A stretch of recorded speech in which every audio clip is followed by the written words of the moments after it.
Gracias, Cristina.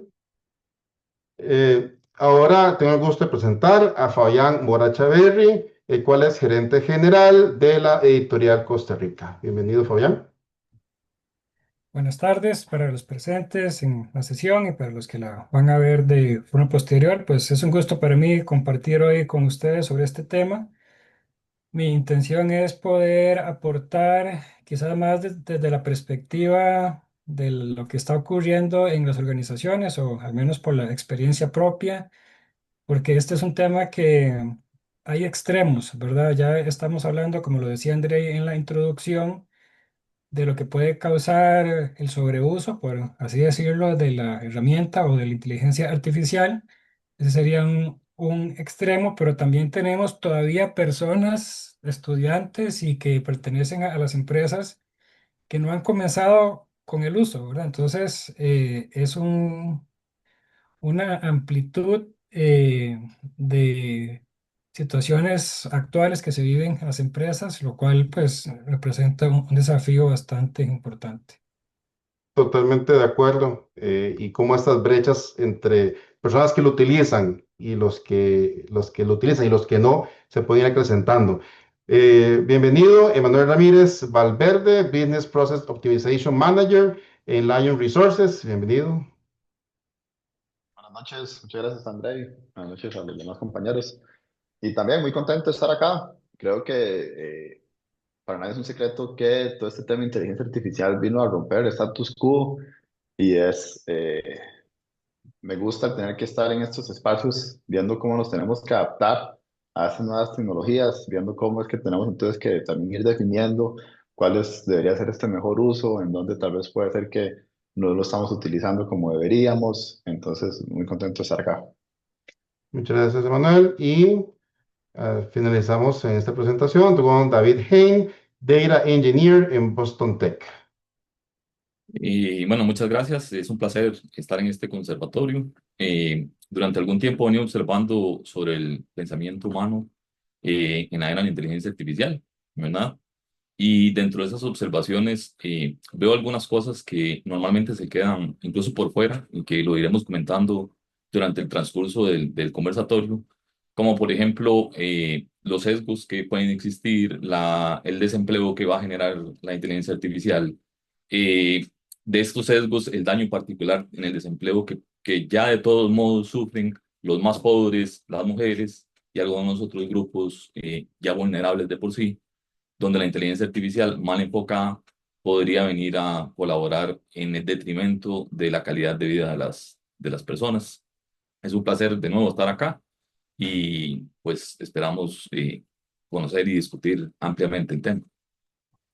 Perfecto, David, muchísimas gracias. Y ahora le doy la palabra a Ana Beatriz, pues nos va a ayudar justamente con ponernos en contexto de bueno, lo que está viviendo, lo que está pasando a nivel organizacional y por qué es tan importante esta discusión que empezamos hoy, pero que estoy seguro que aquí no va a terminar definitivamente. Hay mucho que tiene que cortar al respecto, máxime por la evolución que eso está teniendo, la evolución constante. Entonces, Ana Beatriz, adelante, por favor. Gracias, Andrei. Y es que, bueno, creo que ya nuestros cuatro panelistas han dado un insumo importante y una pizca de todo lo que vamos a conversar y de las situaciones que estamos enfrentando a nivel organizacional y a nivel universitario y en los diferentes contextos en los que interactuamos, porque está afectando directamente la capacidad de toma de decisiones y pues la vulnerabilidad de las mismas decisiones tomadas, porque no siempre la data está depurada o no siempre tenemos la información que necesitamos o no se está utilizando adecuadamente. Y pues esto además nos deja frente a dilemas de privacidad de datos, responsabilidad legal, qué pasa cuando los algoritmos fallan y por supuesto el riesgo que ya estamos viendo materializado de crear una dependencia tecnológica. Y esto compromete pues nuestra misma autonomía, tanto de las personas colaboradoras y de su capacidad de pensamiento como de la misma organización. La experiencia universitaria ha sido un espacio donde también se convierte como en un laboratorio para entender estos desafíos, porque hemos visto muchos estudiantes que pueden y que se ven dependientes 100% de herramientas de IA para poder escribir, para analizar, que es mucho de lo que plantea incluso el artículo que fundamenta este espacio, pero también hemos visto a algunos otros que entienden cómo utilizar las herramientas y que a partir de esto también pues colaboran y se hacen mucho más productivos y generan muchísimo mayor valor porque entienden cómo funciona. Entonces, esta dualidad también lo que nos deja es que nosotros tenemos que ver, bueno, que no hay un resultado predeterminado, ¿verdad? No hay un único camino, sino que tenemos que entender cómo es que vamos a ir diseñando esta interacción humano-máquina, humano-inteligencia artificial para evitar o para por lo menos frenar lo que estaba también planteando hace unos minutos David.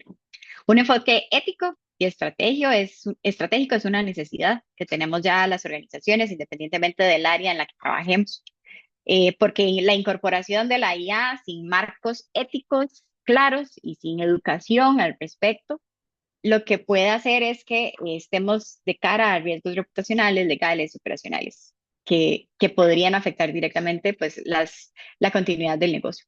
Y más importante aún es que tampoco eh, deberíamos estar generando o que las organizaciones que no estén pensando desde esta perspectiva eh, podrían quedarse atrás y no estarían viendo cómo podríamos justamente preservar y mantener la necesidad de que nosotros, seres humanos, también pensemos y seamos útiles frente al desarrollo del conocimiento y el crecimiento de las organizaciones y cómo nuestra capacidad de innovación, adaptación y liderazgo puede verse también perjudicada.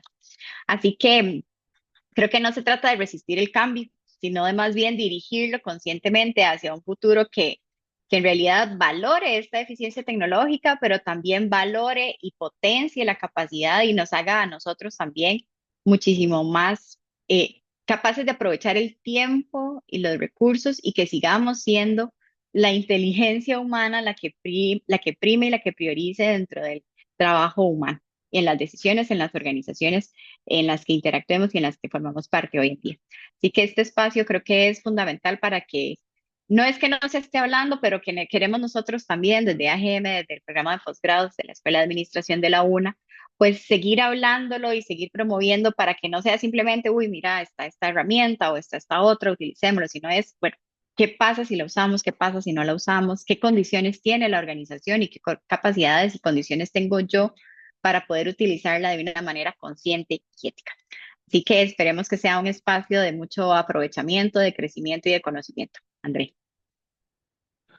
Listo, Ana, muchísimas gracias, muy amable por esa introducción tan valiosa, tan clave justamente en este contexto, sobre todo por la multiplicidad de variables que implica este análisis. No es un único factor, es multifactorial y creo que por eso justamente tenemos este panel el día de hoy. Justamente para ahora sí darle pues la oportunidad al panel para que nos acompañe y empecemos este conversatorio. Nada más recordar, tenemos una serie de preguntas que estaremos planteando durante el ejercicio. Cada persona tendrá un tiempo de unos 2 minutos para responder justamente a esas preguntas y poder ir conversando. Vamos a empezar justamente este ejercicio con Fabián. Y la primera pregunta es que estamos usando la IA para aumentar nuestra inteligencia o realmente la estamos usando para externalizarla y que eso se convierta en peligroso para nuestras capacidades y nuestras empresas, personas, sociedad, etcétera. ¿Cómo lo analizas? Gracias. Sí, bueno, igual con un enfoque práctico y producto de lo que he observado, pues yo diría que no hay una única respuesta. O sea, no es que en todos los casos se esté utilizando para aumentar la inteligencia o que en todos los casos se esté eh, utilizando para trasladarle, digamos, esa responsabilidad a la inteligencia artificial. Creo que hay de todos los casos y cada uno de nosotros que la hemos utilizado, dependiendo de la situación, también caemos en un uso u otro, ¿verdad? Eh, Creo que aquí es importante un poco lo que decía Ana Beatriz, ¿verdad? Tal vez ver este tema desde una perspectiva más general, no preocuparnos tantísimo por cuáles herramientas nuevas hay, cuáles aplicaciones nuevas hay, sino inclusive a nivel individual, cuestionarnos de qué manera estas herramientas pueden ser útiles para mí, cómo me enfrento yo ante las herramientas, cuál es el uso que le quiero dar, ¿verdad? Y tal vez que cada uno de forma individual se haga esas preguntas y que las respuestas lo vayan guiando en el uso de la herramienta. A ver, yo he visto casos donde, por ejemplo, se contrata a una empresa externa para que haga un trabajo, por ejemplo, el de diseñar campañas de redes sociales. Y cuando uno recibe la propuesta de la empresa, está completamente claro que fue hecha con inteligencia artificial al punto que ni siquiera cambian el formato, ¿verdad? Ya cosas muy obvias. Entonces ahí uno diría que ahí pues es un tema de que se está externalizando no solo la inteligencia y la creatividad, sino parte de la responsabilidad por la cual se está contratando a una empresa, ¿verdad? Sin embargo, pues obviamente hay usos, sobre todo en investigación, donde a partir de los insumos que las herramientas dan, le permite a uno como investigador acelerar ese proceso. Entonces yo diría que no hay una única respuesta y yo creo que inclusive a nivel personal, como les decía, cada uno a veces cae en utilizarla de una manera o de otra.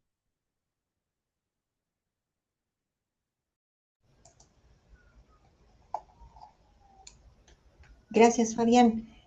Desde la perspectiva de talento, ¿verdad? Porque evidentemente mucho se ha hablado de cuánto evoluciona la inteligencia artificial y cuánto más generativa es, etcétera.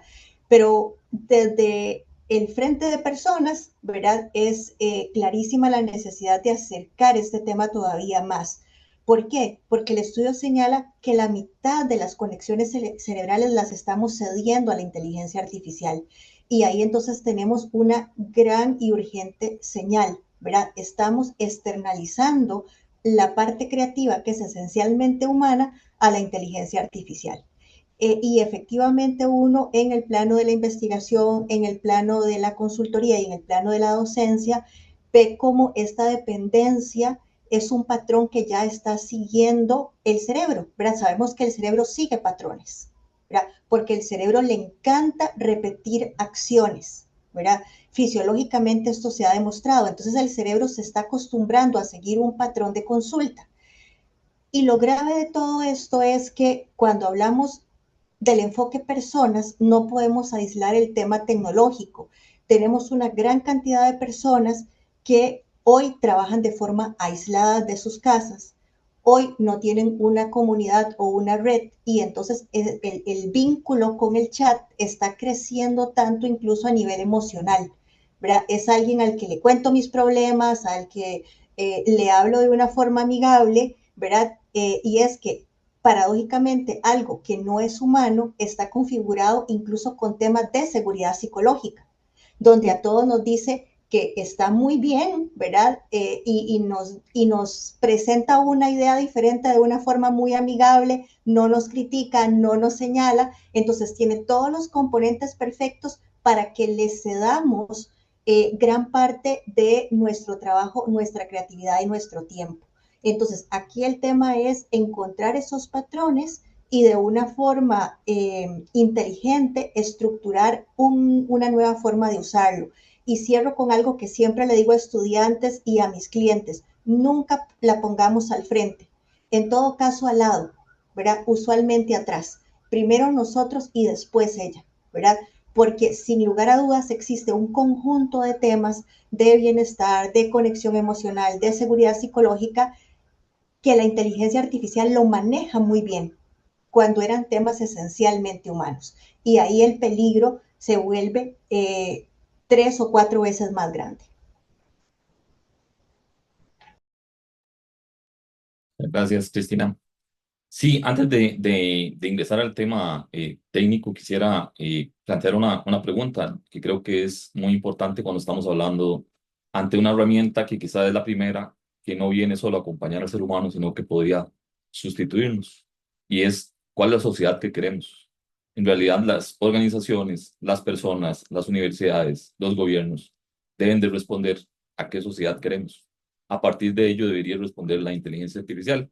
Por algo muy claro que mencionaba Cristina hace un momento, la inteligencia artificial es capaz de sustituir incluso temas afectivos de las personas, incluso el erotismo, ya lo pueden comenzar a ver cómo comienza a aparecer temas eróticos relacionados con inteligencia artificial y comienza a cubrir todas estas cuestiones que el ser humano necesita y que comenzará a dejar de buscar en otras personas porque ya no las va a necesitar, las va a tener resueltas de alguna forma.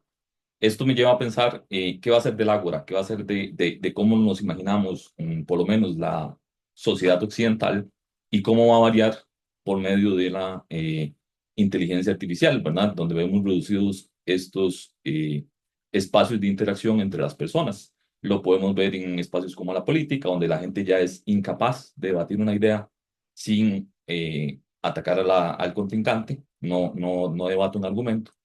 Eh, Todo esto se ve reflejado claramente en la inteligencia artificial, ¿verdad? Que está basada en simplemente lo que hace es procesar nuestras ideas. Hasta el día de hoy no piensa. De hecho, el apellido de inteligencia todavía le queda bastante grande a estos modelos de procesamiento de datos, ¿verdad? Que procesan grandes cantidades de datos, pero que hoy sí están en la posibilidad de sustituirnos en muchos de los campos. Ahora, en cuanto hay varios temas, vamos a ver. El primero, la externalización ya se ha dado incluso naturalmente, ¿verdad? Evolutivamente. Teníamos hace más de 10.000 años capacidades de memoria episódica y una mejor ubicación, ¿verdad? Ya el GPS, por ejemplo, nos ha quitado esa capacidad. Teníamos sentido del olfato mayor, ¿verdad? Teníamos otras motoras finas, ¿verdad? Ancestrales que ya nos ubicaban en otro contexto y que naturalmente hemos ido perdiendo por la propia evolución del ser humano. Esto me lleva ahora sí a lo técnico. Vamos a ver, el problema es la externalización o no, el uso o no de la herramienta. No, siempre y cuando de momento que no piensa, haya una verificación constante de lo que se hace con esos datos, ¿verdad? La inteligencia artificial tiene un fenómeno que se llama alucinación. Es capaz de inventar la inteligencia artificial generativa, que es a la que estamos hoy conversando. Eh, Siempre es bueno cuestionarle a la misma inteligencia el por qué y el cómo llegó a un resultado, ¿verdad? Para saber nosotros si es correcto el razonamiento de esta inteligencia para llegar a ese resultado. De momento lo podemos ver como un complemento, todavía no es un sustituto totalmente del ser humano, sin embargo, comienza a perfilarse como un posible sustituto y rápidamente les hago este ejercicio. Imaginemos un planeta donde la vida haya evolucionado a partir del silicio y no del carbono. Es físicamente posible, ¿verdad? Entonces, solo no existe en nuestro pensamiento del antropoceno, ¿verdad? Pero eso es totalmente factible y la inteligencia artificial podría llegar a superarnos en algún momento. Y la capacitación continua, digamos, la gente está siendo impactada por la inteligencia artificial, la utilice o no la utilice, ¿verdad? El creer que yo no utilizo la inteligencia artificial o que no la sé utilizar no me impacta, en realidad me impacta mucho. Significa hoy una fuente de poder y no solo quien la sabe utilizar, sino quien la controla, controla el poder. Sí, yo creo que ahí también estoy muy alineado con lo que mencionaba Fabián de que depende de cómo uno vaya a utilizar este tipo de aplicaciones. Y les doy un ejemplo. Estábamos trabajando en la empresa en crear una herramienta para gestionar los proyectos. Tenía que hacer el manual de usuario. Eso no es muy fuerte, porque ahí de hecho en el estudio mencionaban que la capacidad, la conectividad cerebral había disminuido. Entonces, tenía que hacer este manual de usuario, probablemente si estuviera conectado a eso, de ahí, si yo hubiera tenido que hacer solo, hubiera estado ahí a full, hubiera explotado y hubiera durado varios días haciendo eso. Empecé a utilizarlo con inteligencia artificial y lo pude hacer en dos toques, algo que nunca había hecho, porque de hecho hacemos herramientas y nunca hemos hecho un manual de usuario y lo hice súper rápido. Entonces, ¿a qué voy con esto? Yo creo que aquí lo importante, ¿qué fue lo que me permitió eso? Probablemente haciendo esa tarea, mi conectividad cerebral disminuyó, supongo, pero me dio tiempo para hacer otras cosas en las que sí realmente fluyo, en las que pude pensar cómo llevar esa herramienta todavía un poco más allá o qué cosas podemos hacer diferentes. Entonces creo que aquí también va esta parte de cuál es este uso que uno le da cómo se puede complementar también con cuáles son las fortalezas que uno tiene, porque también, obviamente, lo que ustedes mencionaban, le, le empecé a dar como instrucciones de cómo quería que hiciera el manual de usuario, y cuando yo lo leía, yo decía, ya, un manual de usuario por sí solo, la gente casi no lo lee, pero tras de eso, a como lo está generando inteligencia artificial, era demasiado repetitivo. Entonces, siempre tuvo que llegar el criterio humano a llegar, a limpiar, a poner cosas, pero sí fue muy interesante ver cómo también habían hasta aspectos que yo no estaba considerando, donde podían tirar mensajes de error, que me llamó demasiado la atención, porque justamente para la primera vez que uno utiliza la aplicación que estábamos desarrollando, uno tiene que dar unos accesos. A mí ya se me había olvidado porque ya tenía rato de estar utilizándolo. Y la misma inteligencia artificial sugería de que de los casos, de los posibles problemas que puedan tener, a que uno tenía que dar acceso. Entonces, ese tipo de cosas me sirvió un montón. Tuve que depurar bastante la información, pero sí fue algo que, una tarea que hubiera hecho antes, probablemente tomando un montón de tiempo, con esto me permitió ahorrar tiempo y trabajarlo, invertirlo en otras cosas. Muchísimas gracias a los cuatro. Y justamente la siguiente pregunta se enmarca mucho en, en estos elementos que lo menciona ahora Emanuel, lo mencionó incluso doña Cristina con mayor claridad. Nosotros primero y después la IA. ¿Cómo institucionalizamos ese principio de que el humano va primero y después viene la inteligencia artificial? Doña Cristina.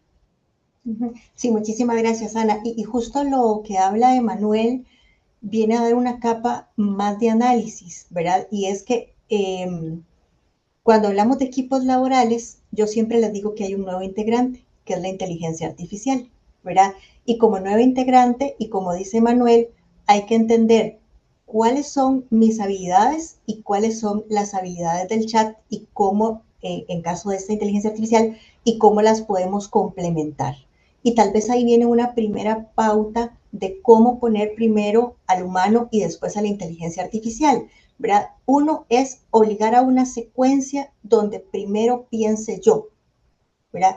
Y adicionalmente pueda comprender que eso que está haciendo el chat por mí, uno, yo lo puedo hacer, simplemente me está ahorrando tiempo, ¿verdad? Y dos, porque es un trabajo tal vez rutinario, repetitivo, ¿verdad? O es algo en lo que yo no me muevo muy bien, él puede ser más rápido, pero yo lo puedo evaluar. En el momento en que yo dejo de evaluar la calidad o no tengo elementos para poder decir si la calidad de lo que me está generando el chat es buena o no, ahí ya yo estoy perdiendo, porque estoy entregando un trabajo que no podría defender yo si él se apaga. Entonces, la primera pauta es eso, obligarse a una secuencia donde uno piense primero y considere si lo que está haciendo la inteligencia artificial la puedo evaluar o no, ¿verdad? La segunda pauta, y nosotros como humanos generarla y hacerla en nuestros estudiantes, en nuestras organizaciones y en nuestros clientes, es ejercicios de pensamiento crítico. Hay muchísimos y hay que hacer rutinas para que el cerebro entienda que la sinapsis se logra sin la inteligencia artificial, ¿verdad? Y la tercera, de alguna manera, es hacer bloqueos de inteligencia artificial. Es decir, hacer espacios donde podamos apagarla y evaluar qué tanto podemos producir creatividad, qué tanto podemos producir ideas sin tenerla encendida, ¿verdad? Porque lo que ustedes indicaron, uno lo ve muy frecuentemente en los estudiantes, ¿verdad? Ya uno sigue un patrón de la inteligencia artificial. Y entonces cuando uno se quiere diferenciar frente a un cliente, frente al mercado, uno debe de entender que si todos usamos inteligencia artificial, ya no hay un factor diferenciador que me haga a mí brillar entre otros. ¿Quiero eso o no lo quiero? Entonces, con esas tres pautas, uno podría estar controlando que primero vaya uno y después al lado o atrás vaya la inteligencia artificial.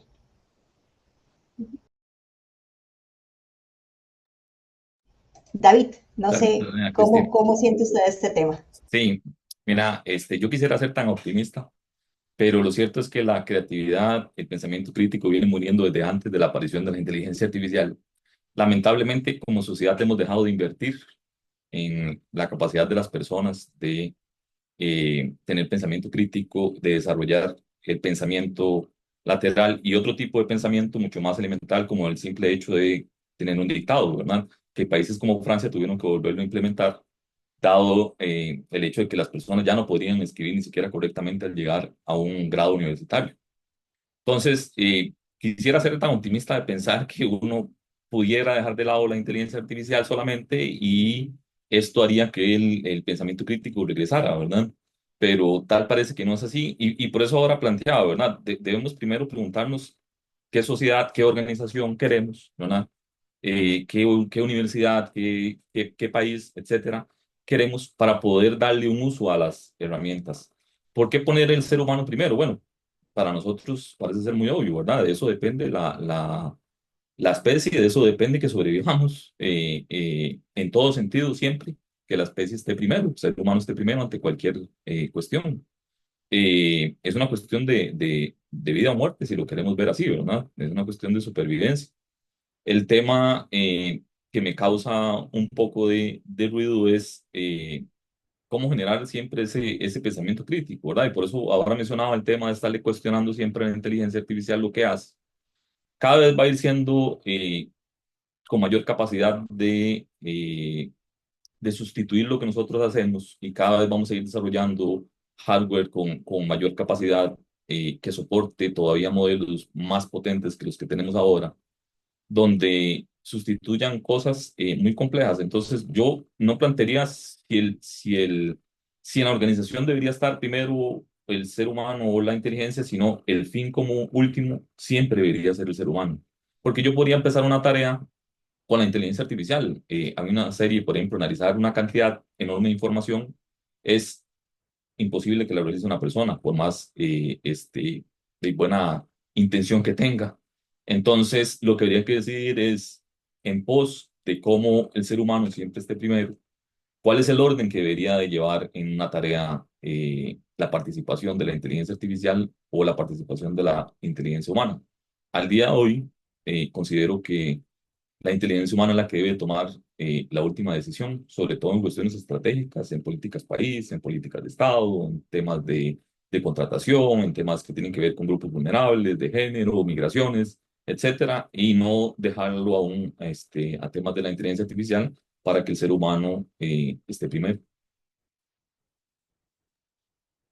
Y que con ese tema, David, justamente se me viene a la mente un caso, el año pasado se desarrolló una herramienta de manera intencional, se creó un escenario, era para poder reemplazar un proceso que era todo a través de correos electrónicos. Se definen escenarios, salen más de 47 escenarios, aún así dejamos uno que era otros requests, que de ahí la gente escribía lo que quería. Ya después como de un año estar utilizándolo, tenemos más de 5.000, 6.000 casos donde los clientes están utilizando ese escenario, están poniendo un montón de información ¿cómo queríamos revisar eso? Anteriormente hemos tenido que empezar a leer y tratar de categorizar. Eso fue algo que fue súper sencillo, cargar el archivo, decirle, créeme, lea estas columnas, cree categorías y justamente con ese criterio de las personas se los llevamos a los expertos y ellos nos dicen, de hecho, ahí la inteligencia, que era también lo que decía Cristina, la inteligencia no está consolidando, o sea, ya yo sé, porque ya también, y obviamente ellos son los que procesan esa información, que hay ciertos escenarios, hay ciertos other requests de tal información que son voluminosos que deberían de estar en una categoría. Entonces, fue un ejercicio donde, como en 5 minutos, inteligencia artificial pudo crear estas categorías, se revisan con los expertos, ellos mismos me dicen, no, aquí hay 3, 4 categorías. Estas me parecen súper valiosas, que efectivamente tienen sentido. Hay otras que las está mezclando y está leyendo otro tipo de información y las está metiendo en una que no debería. Y le volvemos a decir, ok, carga entonces. Sabemos que de fijo queremos tener estas 4 categorías, más las otras, y nos genera entonces ya un montón de información que nos decía, de hecho, el director del equipo, ya tenemos un montón de herramientas en la organización donde ahora tenemos esta información que lo que antes eran 47 escenarios, ahora podemos tener 10 escenarios más gracias a esta información y un análisis que fue relativamente sencillo. Entonces creo que sí, siempre va a ser importantísimo que estén las personas primero y me gustaba mucho esto que mencionaba Cristina de que de un buen parámetro para no saber si uno lo está utilizando bien o mal, es que usted es el que debería poder decirle a la inteligencia artificial está mal, porque también me han sucedido temas y con factores que no son ni laborales, preguntando a la inteligencia artificial cuál es el orden cronológico para ver todas las películas de Marvel y nos está haciendo unos enredos que uno decía, yo sé que está equivocado, o se brincó Hulk, o no me está poniendo Spider-Man, entonces son cosas que si uno solamente se queda con eso, se va a ver las películas en un orden que no corresponde y que quién sabe de dónde sacó esa información y que también no sé si han visto los reels donde habla de que lo contesta con una seguridad que si usted no tiene ese criterio, usted dice, listo, esto es, y así vamos, y esto es lo que voy a ir a defender o hablar en algún lugar. Entonces, este criterio siempre tiene que existir. De mi parte, yo, bueno, ya creo que los compañeros han comentado bastante bien. Yo quisiera retomar un poquito lo que mencionaba Cristina de las rutinas, ¿verdad? Y hay cosas que pareciera que son muy sencillas, pero a mí parece que son a la vez muy poderosas, ¿verdad? Y es el tratar de implementar dentro de la organización que los usuarios de la IA se hagan ciertas preguntas una vez que utilizan la herramienta. Para intentar dar un ejemplo. Esta semana yo tenía que enviarle un correo a un grupo de personas con la intención de darles a conocer un producto, porque me dio, no sé, tuve la idea, porque en realidad es un correo bastante sencillo de hacer, de pedirle a la inteligencia que lo hiciera, le puse cierto contexto y la verdad es que lo redactó mucho mejor de lo que lo iba a hacer yo. ¿Por qué? Porque se enfocó no solo en los beneficios del producto que yo estaba tratando de mostrar, digamos, sino que incluyó también ciertos aspectos que tenían más que ver con la importancia para la empresa de las personas a las cuales le iba a dirigir ese producto. Entonces le dio un enfoque más de relaciones públicas casi, no se sintió tanto como venta y en realidad fue algo que me gustó bastante. Entonces, ante un escenario como ese, una rutina sencilla es que yo me pregunte, ok, ¿cuáles son las cosas que estoy viendo que agregó que son útiles para mí? Y a partir de ahí comenzar a aprender yo de eso, ¿verdad? No quedarme con qué dicha que lo hizo más rápido y mejor que yo y listo, paso, porque es que si me quedo solo con la alegría de que me ahorra tiempo, pero no estoy tomándome yo el tiempo para aprender, ¿verdad? Lo que está incorporando, que yo no lo había visto al inicio, pues entonces no le estoy sacando yo provecho y me estoy quedando contento con que ahora lo hago más rápido. Entonces creo que hay ciertas rutinas o ciertas preguntas que pueden parecer muy básicas, que si las logramos incorporar dentro de los usuarios, pues se puede lograr ese enfoque de que sea primero las personas y no la herramienta.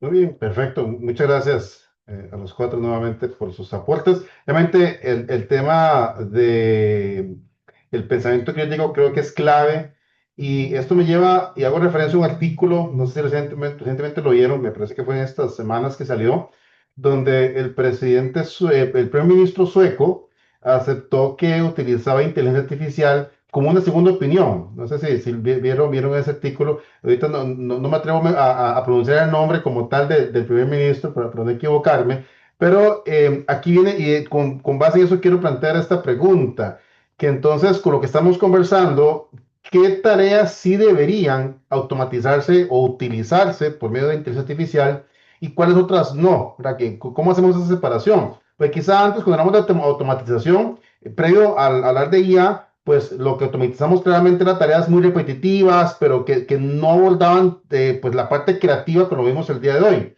Entonces, teniendo este nuevo contexto con la inteligencia artificial, ¿cuáles tareas consideran ustedes que sí deberíamos asociar o permitir esa automatización y cuáles no? David. Sí, muchas gracias, André. Eh, Vamos de nuevo. Es difícil, ¿verdad? Pensar que este carro lo podamos parar, ¿verdad? En algún momento. Sobre todo porque no hay un único ente que tenga control sobre algo que se llame inteligencia artificial o que exista una única inteligencia artificial, ¿verdad? Entonces las organizaciones tienen que ser muy claras en cuáles son los impactos que tiene efectivamente el uso de la inteligencia artificial. Por ejemplo, podría generar el pensamiento de sustituir personas, ¿verdad? Lo cual desmotivaría y serían las personas. ¿Cuáles tareas se comienzan haciendo? Las repetitivas, efectivamente.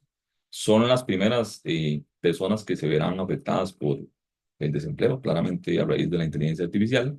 Y son las primeras tareas que claramente son recomendadas en automatizar utilizando inteligencia artificial y donde se lleva un procesamiento en gran volumen de datos, ¿verdad? Pero también está el otro conjunto, ¿verdad? De cuáles tareas todavía deberían de conservarse en manos de personas, ¿verdad?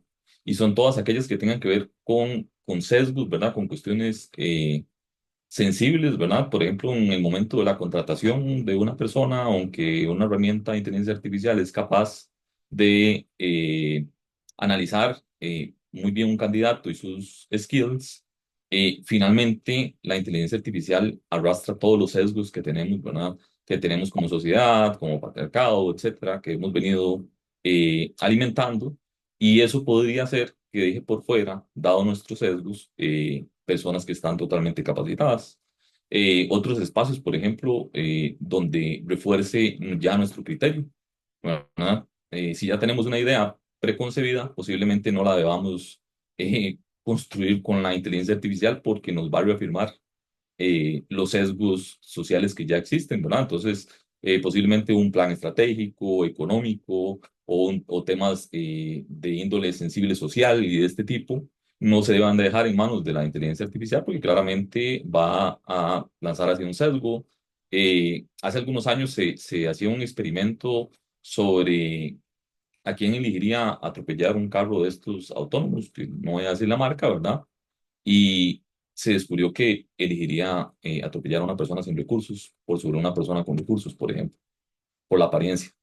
Entonces, ese tipo de tareas, ¿verdad? Aún deberían de permanecer bajo la decisión de los seres humanos, ¿verdad? De cuáles sí y cuáles no deberían de trasladarse, ¿verdad? Redondeando en el tiempo, ¿verdad?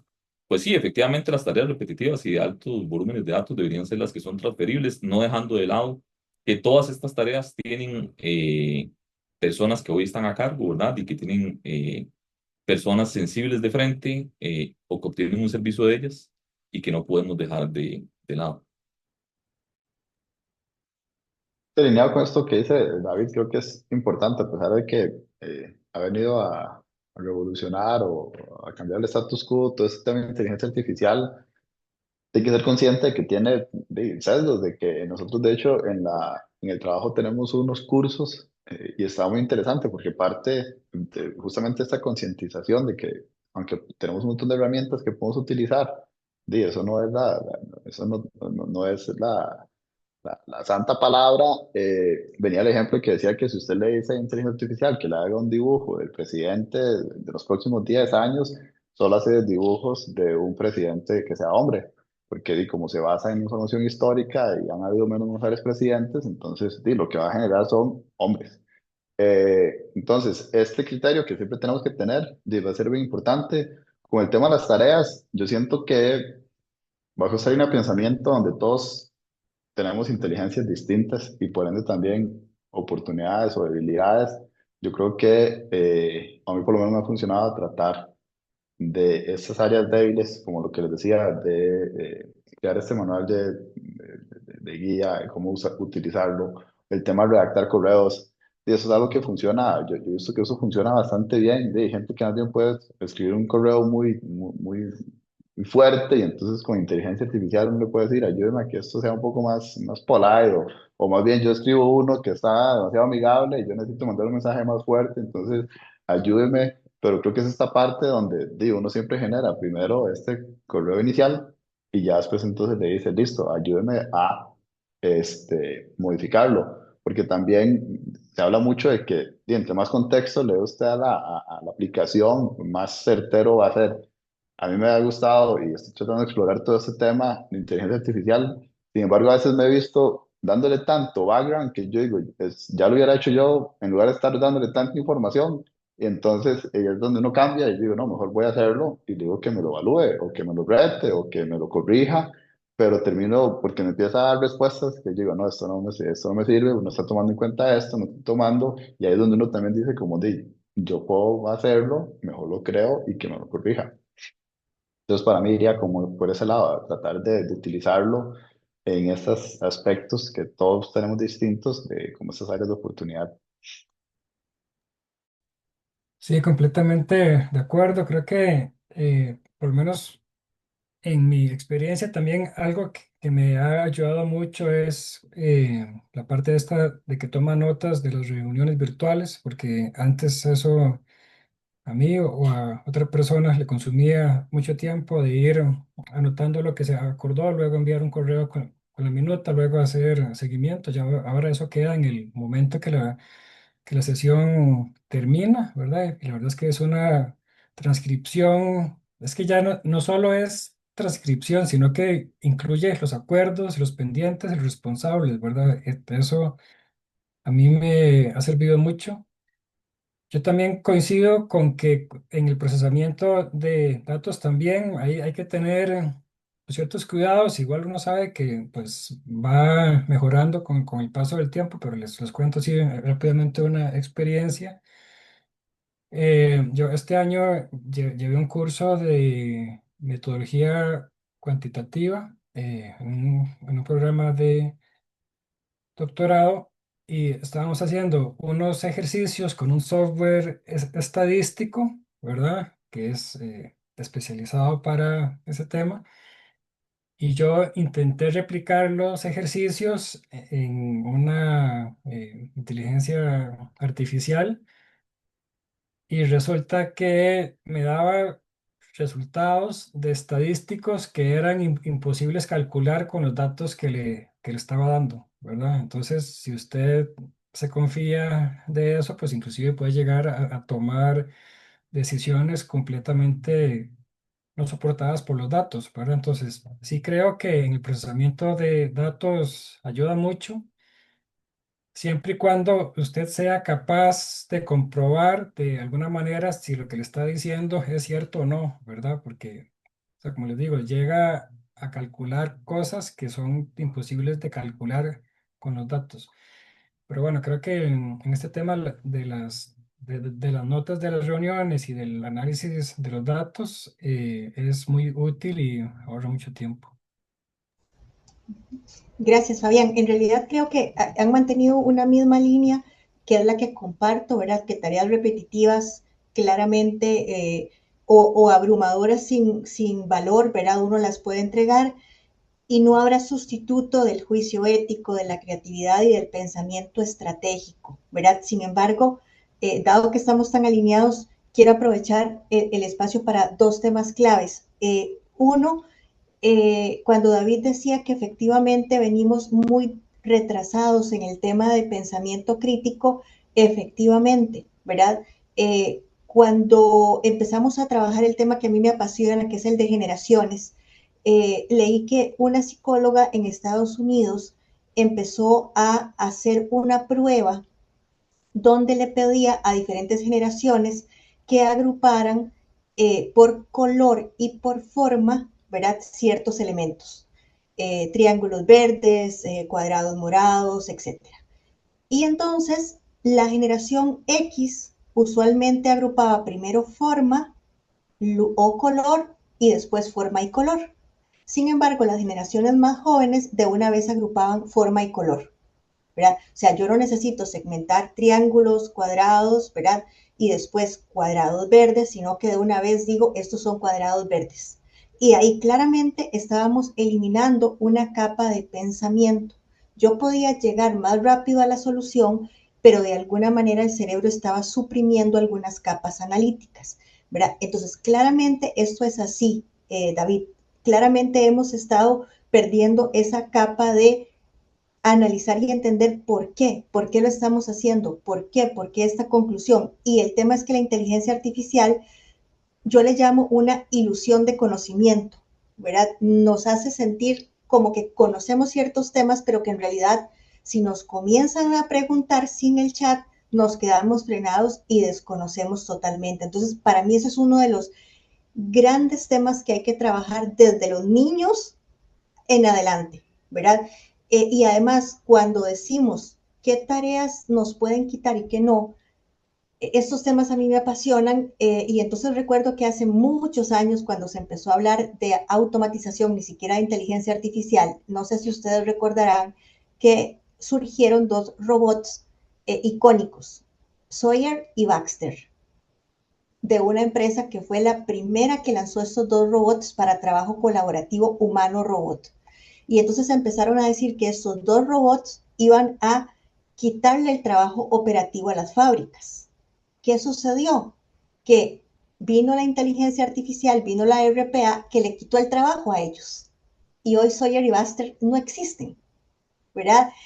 Sin embargo, se decía, bueno, ellos van a hacer tareas de fábrica. No, después vamos a hacer tareas administrativas y ahora están en una capa de co-creación con nosotros. Entonces, el entender qué tareas vamos a entregar, hay que tener mucho cuidado, porque les digo, en mi área de trabajo hay mucha creatividad de por medio y yo he puesto a prueba la inteligencia artificial y es muy creativa. Entonces hay que trabajar en eso y hay que como seres humanos adelantarnos a algunas premisas que surgen y que no necesariamente son ciertas. Entendamos cómo podemos como humanos ponerla al lado y nosotros al frente. Muchísimas gracias. Y creo que justo lo que mencionaba hace unos momentos David, ¿verdad? De que el pensamiento crítico viene muriendo desde hace tiempo y desde antes de la IA y los ejemplos que nos da ahora doña Cristina nos dan una buena introducción para la siguiente pregunta, porque entonces, ¿cómo hacemos para regresar a eso? ¿Verdad? De pronto ya no hay un paso atrás, ya la inteligencia, ya no hay freno, vamos y vamos a seguir adelante, pero ¿cómo evaluamos si estamos realmente entonces cultivando ese talento crítico o si los estamos haciendo dependientes a nivel cognitivo de la inteligencia artificial? ¿Y qué estrategias entonces podemos hacer? Ahora doña Cristina nos daba todo un paso a paso para poner primero la IA, pero entonces, ¿cómo hacemos para regresar a, pensemos, comentemos ese talento crítico, ese pensamiento crítico y después entonces vemos cómo utilizamos la IA? De hecho, ahora Cristina mencionaba el tema de, creo que fue Cristina, la de cómo apagar espacios, hay en espacios donde se apaga el AI. Eh, de hecho, tratando de algo personal y que es bastante curioso, pero yo estoy tratando de apagar espacios no solo de AI, sino hasta el celular. Entonces, tengo un hijo de 6 años donde estamos ya ahora teniendo como una costumbre que los fines de semana vamos el sábado o el domingo a comprar pan, vamos caminando. Entonces, ese rato que voy sin celular es interesante porque creo que este tema de la dependencia, y nosotros me parece que desde hace rato somos dependientes de un montón de aspectos tecnológicos como el celular, uno estar sin celular en algún lugar ya uno se siente rarísimo, pero entonces este espacio de ir, caminar, hablar, estar realmente presente, estar viendo, a veces vamos hablando, a veces no hablamos, creo que esas son cosas que realmente lo vuelven a uno como hasta raíces yo estoy ahí presente, aunque haya momentos incluso donde uno dice, aquí quisiera tomar una foto, a veces yo digo, algo pasa que quisiera tomar una foto, entonces digo, no, voy a tomar una foto mental, voy a tratar de recordar este espacio, voy a disfrutarlo, porque el momento en que saco el celular y todo, ya se pierde tal vez lo que está pasando. Entonces creo que eso es algo que es bien importante. Eh, y lo otro también que considero con todo este tema porque ahora son tantas, que me llamó mucho la atención un día que veía algo sobre este uso excesivo que podría tener y era que decían, he intentado utilizar esta parte de la de DALI, y me ha costado un montón. De hecho, ya cada vez que quiero hacer una imagen no sale como quiero. Entonces es algo que ya estoy descartando. Igual el trabajo no es como que lo necesito. Pero un día, de hecho, vi un video que decía, usted, el problema puede ser que esté haciendo los prompts malos. Entonces, pida a la ChatGPT que le cree un prompt para usted dárselo a Ale y que lo pueda. Entonces yo dije, esto ya estamos, ya están hablando entre sí. Me llamó mucho la atención porque al final de cuentas me quedó muchísimo mejor con este enfoque que yo escribiéndole directamente, pero la conclusión que llegaba es, después me ponía a pensar y decía, qué creativo quien se le ocurrió eso. Entonces creo que también estamos en un momento donde eh, el ver también cómo se utilizan este tipo de herramientas, de ahí estamos creando, estamos ideando, estamos probando, estamos testeando y ver qué son cosas que nos pueden funcionar y qué son otras que definitivamente de nosotros no nos van a servir. Yo hay muchos temas que ni siquiera le pregunto con esa experiencia también de ser padre. Algo que me llamó demasiado la atención fue teníamos un pediatra donde nos decía algo, después lo cambiamos y nos decía totalmente lo contrario al otro pediatra. Y yo decía, los dos son doctores, los dos tienen la misma especialidad y uno dice que una cosa es buena y el otro dice que la cosa es malo. Entonces, ¿a qué fue la conclusión que llegamos? A esos temas yo, por ejemplo, ni se los pregunto a ChatGPT o cualquier aplicación porque creo que me va a confundir más. Y lo que hablaba con mi esposa es, yo creo que uno tiene que estar con un pediatra con el que uno considere que están en la misma línea de pensamiento, con los mismos valores, y ahí usted va a estar tranquilo, porque si yo estoy con un pediatra que me está diciendo que todo lo que estoy haciendo está malo y yo no quiero o considero o he leído otras cosas que demuestran lo contrario, digo, voy a estar totalmente insatisfecho. Entonces creo que también estos son el tipo de cosas que uno tiene que ir definiendo qué realmente quiero revisar ahí y qué otros temas voy a manejar totalmente distinto. Sí, en esa misma línea de David sobre pensamiento crítico, yo creo que hay cosas como muy prácticas que se pueden implementar. Por ejemplo, pedirle a la herramienta que le agregue las referencias, ¿verdad? De a dónde te está tomando cada cosa. Esa es una práctica que muy pocas personas tienen y asume que lo que la herramienta dice es porque es como la única versión de las cosas, pero en realidad lo que la herramienta dice ante una pregunta tiende a ser el consolidado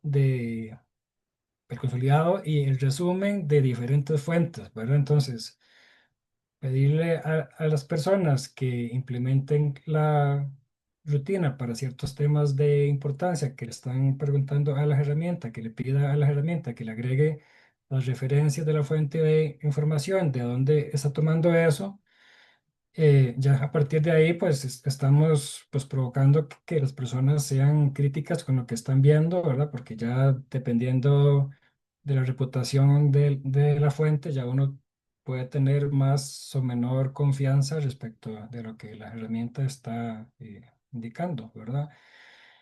Y otro elemento fundamental que igual es básico es como el poder de las preguntas, ¿verdad? Yo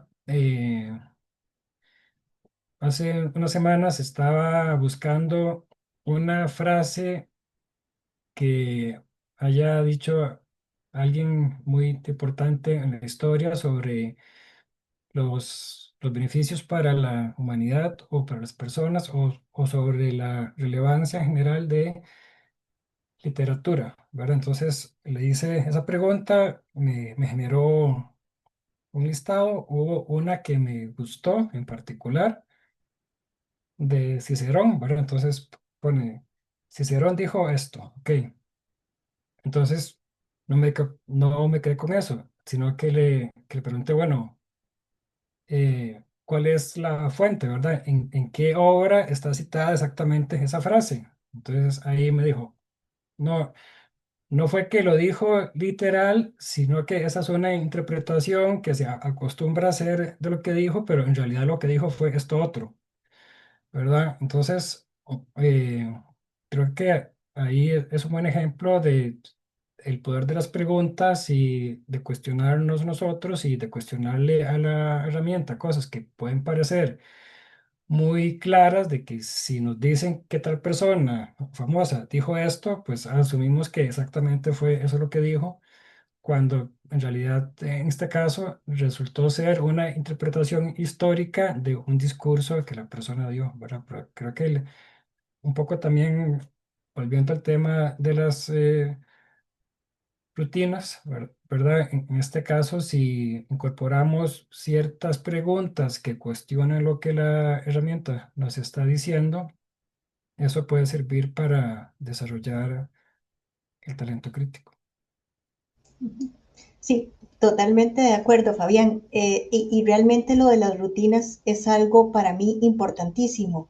¿Por qué? Porque así como tenemos rutinas culturales para fortalecer e internalizar valores, por ejemplo, también podríamos tener rutinas culturales en las organizaciones para determinar qué tanto, ¿verdad? Podemos controlar el uso de la inteligencia y cómo lo vamos a hacer, ¿verdad? Entonces, las rutinas culturales, a mi gusto, deben trabajarse desde la perspectiva de talento, ¿verdad? En el bienestar cognitivo, ¿verdad? Porque hablamos mucho de bienestar físico, bienestar mental, y ahora hay un nuevo término que podría ser de moda, pero realmente a mí me encantan las bases de bienestar cognitivo. ¿Por qué? Porque es esa capacidad de trabajar desde las neurociencias el que nuestro cerebro sea muy fuerte, ¿verdad? ¿Y cómo podemos trabajarlo? Uno, que está haciendo algo que a mí me encanta, la tendencia de la quietud, tener espacios sin tecnología, sin voces, donde uno de forma pausada y sobre todo utilizando esa quietud pueda generar patrones de sinapsis, patrones de oxigenación cerebral sin usar la inteligencia artificial, ¿verdad? Entonces, las organizaciones deberían implementar estos espacios de quietud, ¿verdad? Para oxigenar el cerebro fuera de cualquier inteligencia artificial. Y claramente hacer muchas rutinas, ojalá presenciales, de retos de creatividad, de resolución de problemas, de planes estratégicos, ¿verdad? Donde todos los celulares y las computadoras vayan a un lado y activemos el cerebro y hagamos sinapsis. Gracias, Cristina.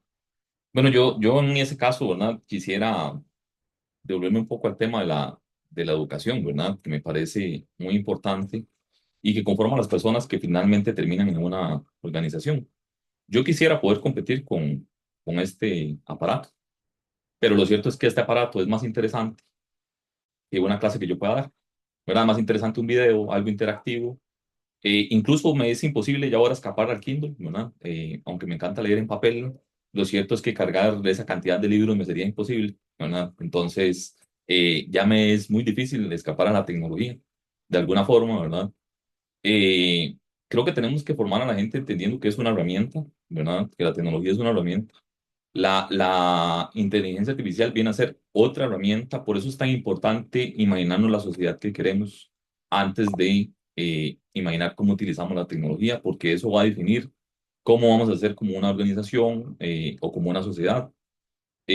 Nos imaginamos una sociedad donde la inteligencia artificial venga a darnos calidad de vida, a hacer un soporte en las tareas que hacemos como seres humanos, ¿verdad? Hay un artículo que leía donde se hablaba de la cantidad de riqueza que hay en el planeta y cómo es suficiente para cubrir todas las necesidades básicas que los seres humanos tenemos. Ojo, básicas, no la concentración de riqueza exorbitante que alguna gente tiene. Y cómo puede ser esta explotada, por ejemplo, utilizando la inteligencia artificial y que el ser humano se dedicara de nuevo al pensamiento y a otro tipo de actividades. Entonces, quienes tenemos que decidir cómo vamos a utilizar esa herramienta somos nosotros, ¿no? Las personas que hoy somos la generación que nos toca tomar decisiones, ¿verdad? ¿Por qué me iba al tema de la educación? Porque sinceramente la tecnología es muy atractiva, es muy difícil competir con ella. Creo que lo que hemos fallado es en incorporarla en los procesos de formar a las personas para que incluso cuando ya estén en una organización, vean esta como una herramienta, como un complemento y como una forma de aprender muy atractiva, pero no como aquella que le genera el pensamiento o sobre la cual soportar su pensamiento, ¿verdad? Como les mencionaba ahora en una de las preguntas anteriores, un problema muy grave que tiene la inteligencia artificial es que se soporta sobre el conocimiento que el ser humano desarrolla y este tiene grandes sesgos, ¿verdad?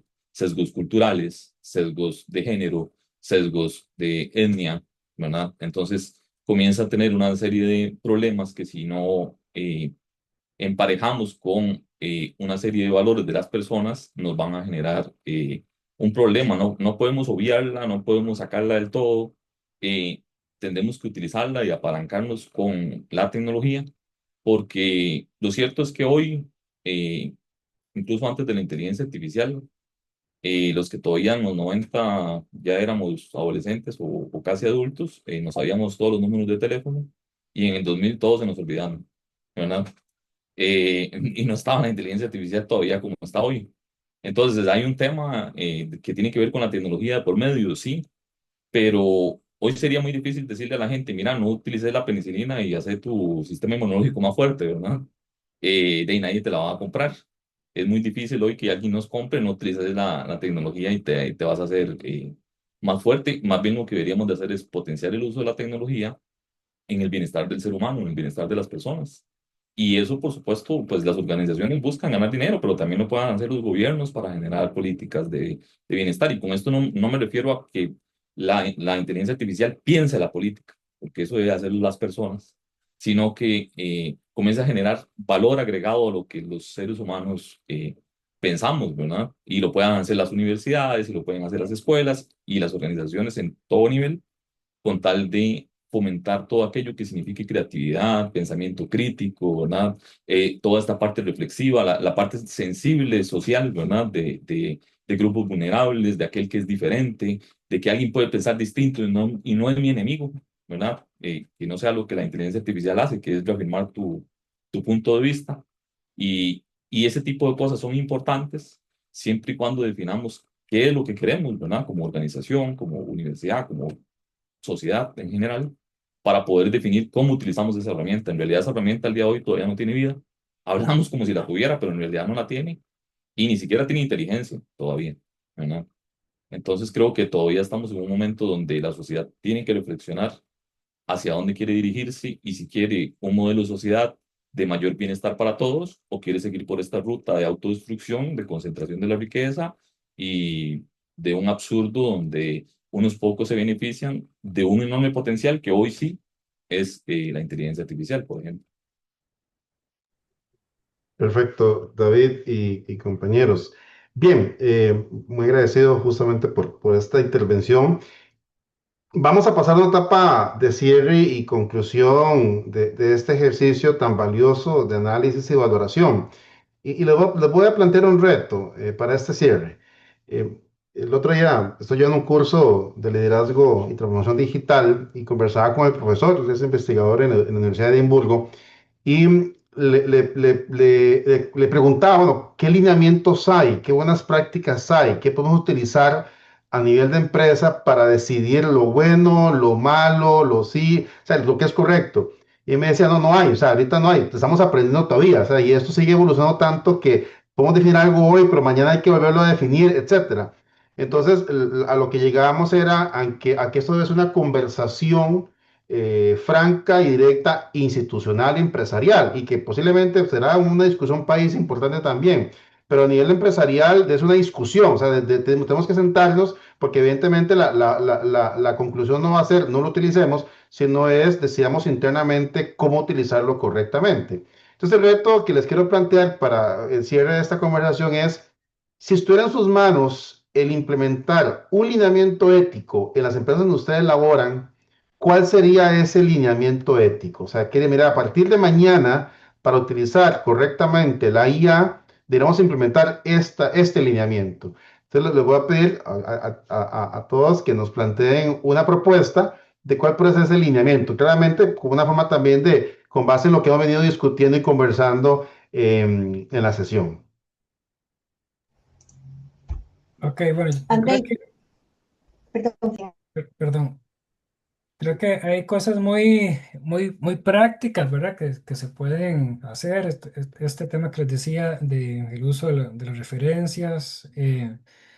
Pero más allá de eso, yo lo enfocaría de esta manera, y es la responsabilidad que asumen los que toman decisiones dentro de las empresas y las consecuencias que esas decisiones pueden acarrear tanto para la empresa como para las personas pues, que trabajan ahí, ¿verdad? Y si estamos tomando decisiones únicamente con base ya sea en datos o en información que la inteligencia artificial genera, no estamos abarcando apropiadamente nuestra responsabilidad como tomadores de decisiones. Entonces yo diría concretamente que no perder de vista los intereses, los gustos, las preferencias, las afectaciones que las decisiones puedan acarrearle a las personas, a las partes interesadas. Y por más sólido que se pueda ver una decisión o una justificación por lo que la herramienta nos diga, eso no nos exime de incorporar a actores clave en la toma de las decisiones. Gracias. De mi parte, creo que debemos arrancar claramente en momentos donde el ASG es un modelo que se abraza, que el uso de la inteligencia artificial sea parte de la gobernanza y que existan lineamientos éticos, ¿verdad? Y de cumplimiento organizacionales para utilizarla. Pero quizás el corazón de todo, y lo digo desde la perspectiva de talento, es poner a la persona en el centro de la organización, ¿verdad? Que eso es algo que se impulsa mucho, pero se hace poco. Y creo que el poner en el centro de la organización a la persona implica que logremos generar esos rituales culturales donde le demos bienestar cognitivo, donde le permitamos desarrollarse y donde le permitamos, por medio de las habilidades correctas, seguir creciendo y tener siempre la oportunidad, como dice uno de los objetivos de desarrollo, tener empleo digno, ¿verdad? Y para mí eso serían dos lineamientos centrales.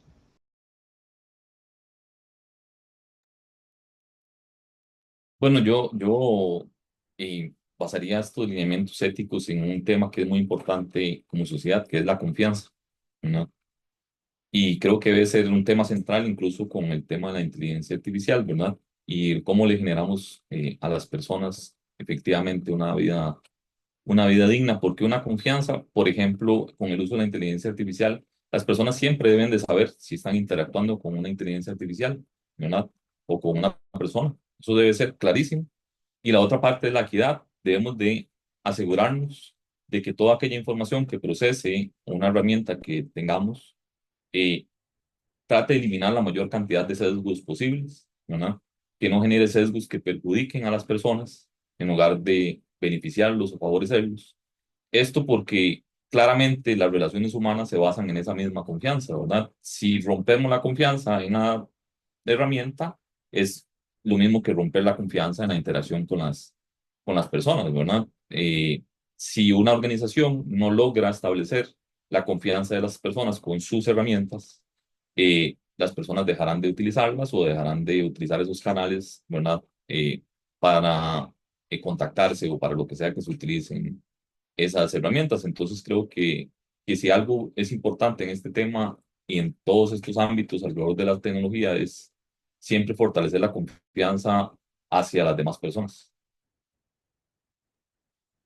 Y sumado a eso, yo creo que también es algo muy básico y eso no aplica solo para AI, sino para cualquier cosa, y es recordar que siempre el ser humano es el que es responsable del uso que se le está haciendo a cualquier herramienta.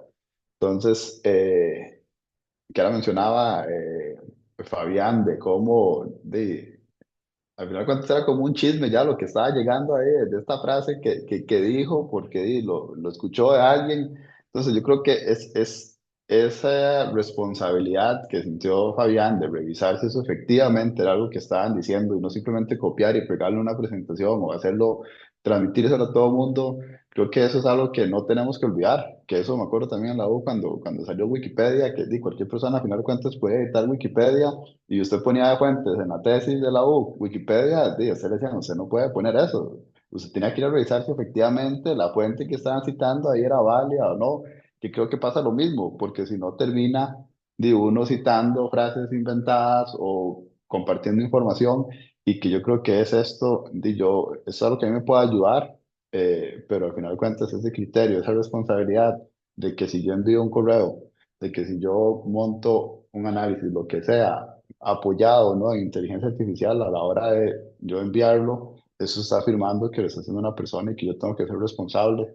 De ahí también con lo que decía Cristina, uno tiene que tener todo ese criterio para uno saber que eso está bien o está mal y no inventar. Yo a veces le digo que me mande un correo y me lo pone en inglés y me pone palabras que yo desconozco. Tengo que ir a buscar que efectivamente esa palabra existe, yo nunca la he escuchado y de hecho la cambio porque yo digo, yo ni siquiera la conocía, no suena ni natural. Entonces, ese tipo de cosas, de ser responsable uno, cualquier cosa que uno va a hacer, es algo que al final de cuentas uno es el que tiene que dar la cara, creo que es algo bien importante. Bueno, creo que podríamos seguir aquí por horas y horas discutiendo y conversando e ideando estrategias y buscando y generando más ideas para poder enfrentar los retos que nos presenta la inteligencia artificial. Y creo que este ha sido un ejercicio de esa búsqueda del talento crítico, ¿verdad? De que nosotros podemos pensar sin la mediación de la inteligencia artificial, de que tenemos experiencia, tenemos conocimiento, nos hemos ido formando y que podemos realmente cuestionar los fenómenos y las situaciones que a las que nos estamos enfrentando y eso es lo que no podemos perder. Eh, Quisiera que, o sea, y abriendo el espacio para que sigamos pensando todos, y no solo los que estuvimos aquí en vivo, sino los que vean posteriormente también la grabación, y que desde la universidad, desde las empresas, desde cualquier organización podamos seguir reflexionando es justamente lo que creo que lo que mencionaba David, ¿verdad? ¿Qué tipo de sociedad queremos? ¿Qué tipo de organizaciones queremos? ¿Y qué tipo de seres humanos queremos ser? ¿Verdad? Y cómo la inteligencia artificial podría ayudarnos a llegar a ser ese tipo de personas que queremos ser, a colaborarnos o a regresar a lo que quisiéramos también ser frente a retos tan importantes como el realmente centrar y poner a la persona en el centro de las organizaciones, en el centro del pensamiento de políticas públicas y de las decisiones que se van tomando de cara a tantas dificultades a las que nos estamos enfrentando. Les agradecemos muchísimo por sus aportes, tanto a, bueno, a David, a Cristina, a Emanuela, Fabián, a quienes estuvieron también en vivo acompañándonos.